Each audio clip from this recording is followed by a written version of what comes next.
Yo, what's good? My name is Reginald, aka the Art Star, aka Mr. Straight Fire, and this is Unabashedly Reggie's reaction to Eminem's Till I Collapse. Till I collapse, I'm spilling these raps long as you feel them. To the day that I drop, you'll never say that I'm not killing them. Soon as a verse starts, I eat it at MC's heart. What is he thinking? I'm not to go against me smart.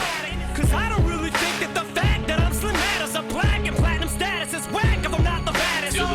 Before we start, remember to like this video and subscribe to my channel. And also, I've created a Facebook page for Unabashedly Reggie, which is also another way to suggest songs and discuss them. There's a link in the description below, so please go like my page and share it with your friends. The end of May 2017 marked the 50th anniversary of the Eminem Show, and that's why I decided to react and break down one of its most popular songs, Till I Collapse. Till I Collapse, just like most of the records on the Eminem Show, was produced by Eminem. Over the year, it has become this anthem, Nobody Can Stop Me stadium record, which is probably due to its sampling of the We Will Rock You drums, that boom boom clap from the rock band Queen. It was never released as a single, but it regained mainstream attention when it was used as a theme song for the Call of Duty Modern Warfare 2's advertisements. Let's first talk about the beat. The way the drums are knocking and with that heavy clap, if that doesn't get you going, then I don't know, because this song gets me pumped all the time, and that's the perfect gym track, in my opinion. And it has also an interesting intro. For some reason, the sounds used make me think of ancient Egypt, pharaohs, and people pulling chains to build pyramids, or maybe that's just me. And the hook, may Nate Dogg rest in peace. I have to say it's one of my favorite Nate Dogg's hook for sure. All in all, it's one of the Eminem Show's best song, and maybe one of his best song, period, of course, in my opinion. So what is the song about? The purpose of that song was to make something for us to listen to when we feel down, when we're about to break and the world's against us, because it's intended to give us motivation and give us that feel of not wanting to give up, just like M says in the intro. But actually, that's how I think Eminem felt around at that time.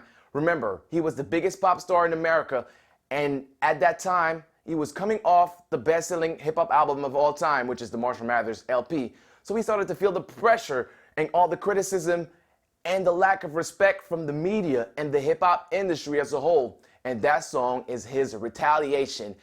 And it contains the list of Eminem. Shout out to everyone who got that reference. Also, a quick note on that intro. Notice how its vibe is very similar to Lose Yourself's intro. Fun fact, the reason why is because both the Eminem Show and the Lose Yourself soundtrack were written at the same time when he was filming 8 Mile. The first verse is generally about how he's negatively viewed by mainstream media as this misogynistic bad guy of rap.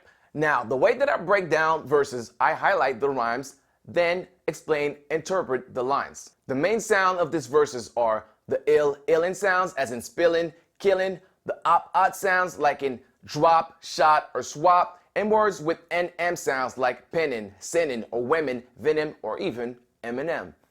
So I've grouped them under the same color. Till I collapse, I'm spilling these raps long as you feel them. Till the day that I drop, you'll never say that I'm not killing them. Cause when I am not, then I'ma stop spinning them. And I am not hip-hop, and I'm just not Eminem. First, he's saying that until he dies, he'll always be writing amazing verses. And when he doesn't anymore, he'll stop rapping. Funny thing, Encore is considered by many his worst album, and it took him 5 years after it dropped to release another one. So I guess he was almost true to his words. And what he means with I'm not hip-hop and I'm just not Eminem, he basically didn't want people to make him the face of hip-hop, something he touched on in White America, and at the same time saying that he's more than just Eminem, a pop figure. In other words, he's more than just a controversial rapper. He has skills as well. Also, notice the alliteration with the TD sound. Till the day that I drop. Subliminal thoughts when I'ma stop sending them. Women are caught in web spinning and hawk venom. Look at these internal rhymes. Subliminal thoughts, women are caught, and even thoughts when I'm hawk venom. Yo, crazy shit, bro. I love it. This line about women in webs is him addressing how he's labeled as a misogynist, someone who hates women. Just like his critics were exaggerating, he's exaggerating himself how he's treating women. And right before, he asked, when will he stop doing subliminal messages? And he follows that with a subliminal message. Adrenaline shots of penicillin could not get the illin to stop. Amoxicillin just not real enough. With the op sound, he's repeating some words, but because of the rhythm the rhyming scheme creates, it doesn't feel redundant. And here, real enough doesn't rhyme with the previous line because he switches the end rhyming from that point. And the metaphor here is that no matter what people try to do to cure music from Eminem, whatever protest they do or method they try, they can't stop this illness, and also ill as in how sick he is with the pen. The criminal cop killing hip-hop villain, a minimal swap, the cop, millions of Pac listeners. Look at these internal rhymes. Criminal cop, minimal swap, millions of Pac, and also killing, villain, and millions. This is another line on how he's being portrayed by the media, although he did proclaim himself a criminal on Marshall Mathers LP. And being all those things is very similar to how people viewed Tupac before his death, and Pac did shoot a cop, so here goes the link with the cop killing line. Therefore, Eminem is insinuating that he gained a lot of Pac's fans because of the things they had in common. And there's some truth to that, because actually, before Eminem came out, Tupac was my favorite rapper, so here goes that. The next lines, he had the ear it sounds to the pattern and continues the end rhyme around Pac listeners. You're coming with me, feel it or not, you're gonna fare it like I showed you the spirit of God lives in us. Some people say that the coming with me is a nod to Tupac's Hail Mary song, which is possible, but I think this line goes back to how people tried to stop this Eminem mania. But whether people like it or not, they're going to be part of this Eminem wave, and they're going to be afraid of his power and his influence on teenagers as if they saw an appearance of God. You hear it a lot, lyrics to shock. Is it a miracle or am I just a product of pop fizzing up? For shizzle, my whizzle, this is the plot, listen up. You biddles forgot Slizzle does not give a fuck. Look at all these multiple syllable rhymes. Hear it a lot, lyrics to shock, and the rhymes with Pac listeners. Pop fizzing up, plot listen up, not give a fuck. And again, addressing how all people talk about are his shocking lyrics, so he questions his success. Did he really achieve that success due to his skills, which would be a miracle? Or was it because being white put him in this pop category, so it helped him?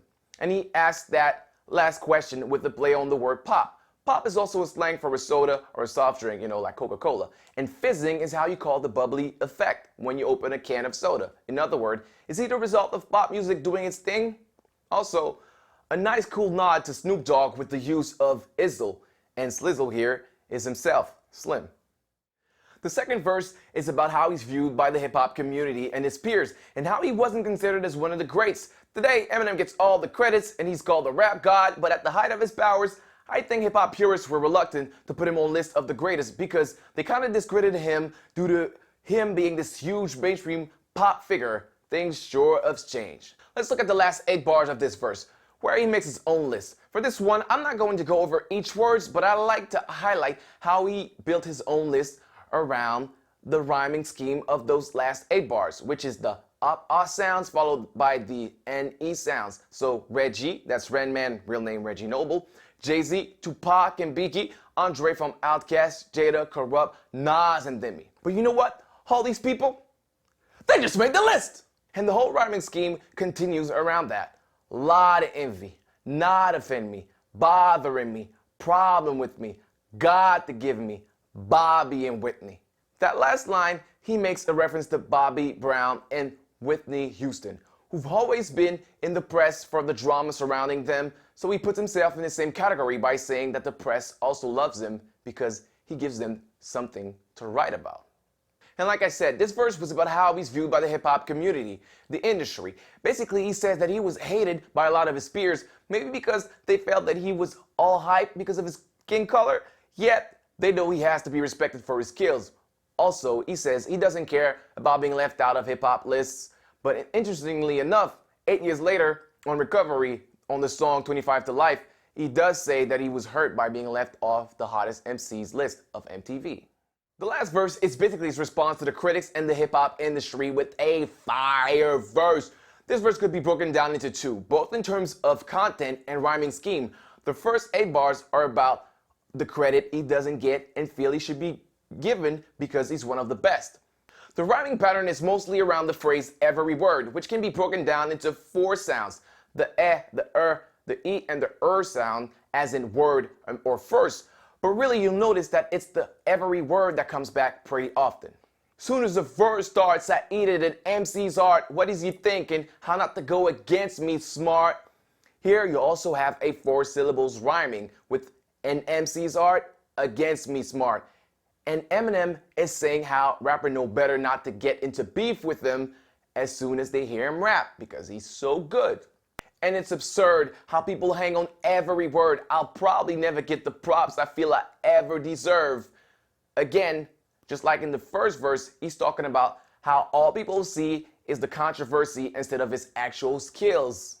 But I'll never be served. My spot is forever reserved. If I ever leave Earth, that would be the death of me first. Here, he's using a different word than ever or never with detha. So that rhymes, ever, detha, to fit the pattern.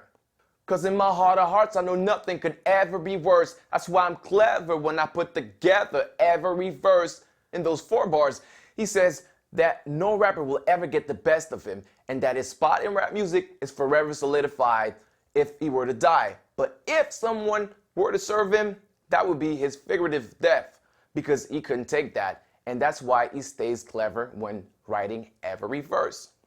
And finally, the last 8 bars. The end rhymes are around the ap sound with either the ick sound or sound, like static or rappers. And he plays with the pronunciation to make them both blend. You will see that he peppers the verse with the ap sound throughout as well. On top of that, there are other internal rhymes that I will highlight, of course. But the thing that I love the most in that verse is the precision, because the coolest thing about that part of the verse is that 8-7-7-5 syllable structure around that ap sound. And that's really what I want to break down since the content is self-explanatory. So while I recite the rhymes, I'm gonna count the syllables and you'll see how just perfect it is. My thoughts are sporadic, I act 8.